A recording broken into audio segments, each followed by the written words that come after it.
Rounding out our last reader in our night together is Chad Koch from Fiction.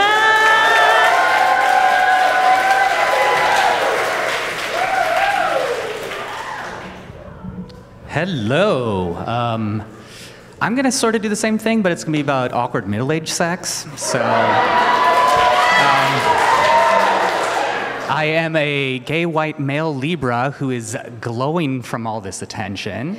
And I'm wearing a white t-shirt with a Pride Tyrannosaurus Rex. And I may or may not be wearing pants. We'll leave that a mystery. This is called Second Act, and I'm just reading the first half. I'm unzipping my pants when it really sets in. I'm about to have sex with a furry. The man I've met on a furry dating site stands in front of me, adjusting the Velcro on the crotch of his fursuit. He's dressed in what looks like a Mickey Mouse costume, except softer. Like one of those giant stuffed animals won at a carnival. I studied biology in college, but I can't recognize what animal he's supposed to be. I think it's some sort of gazelle, but the fur is purple. So it could actually be a fantasy animal like a Kirin, or one of those unicorns that have psychic powers. I'm going to do your back first, he says, and has me lay on a massage table. He removes his paws, or hooves, and struggles to pour oil onto his human hands without getting any on his suit. His studio apartment is freezing, and all I can think about is draping his animal body over me. The suit even has the smell of fur, a mixture of BO and steamed rice. For my part, I'm dressed up in a fluffy tail to represent a tiger, a t-shirt with a tiger face on the front, and my baby blue Loxerberries, which has nothing to do with tigers. If I knew when I started exploring the furry scene that I'd be here 2 hours later,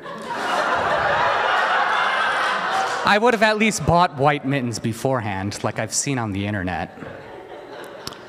Remove your shirt, he says, and then reassures me with, I won't bite.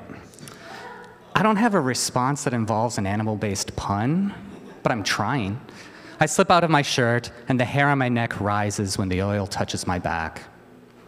How's that feel, Toby? He says in his deep voice, obviously not his voice, his fursona's voice. Toby is my fursona name. Toby the Tiger. I thought it was pretty clever. He rubs the back of my shoulders, the oil heating with friction from the opposable thumbs he shouldn't have. It feels perfect. As he makes his way over my shoulder blades, I think about how I ended up in half a furry costume, whispering animal noises to a complete stranger. The short answer is that I've begun my second act. You know, the second part of your life, the thing parents say to you when you're 32 and still working at In-N-Out Burger. Don't worry, son, you still have a second act. But my second act isn't as interesting as having Arrested Development and playing Call of Duty in my parents' basement. My second act began when the partner of my life, the man I graduated college with, left me for another man.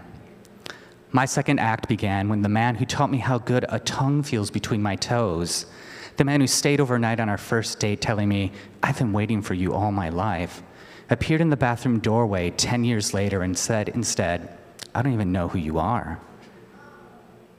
My second act began when the love of my life left just one of his work shirts when he moved out, and I wear it, even though it's 2 sizes too big and has a blood stain on the cuff.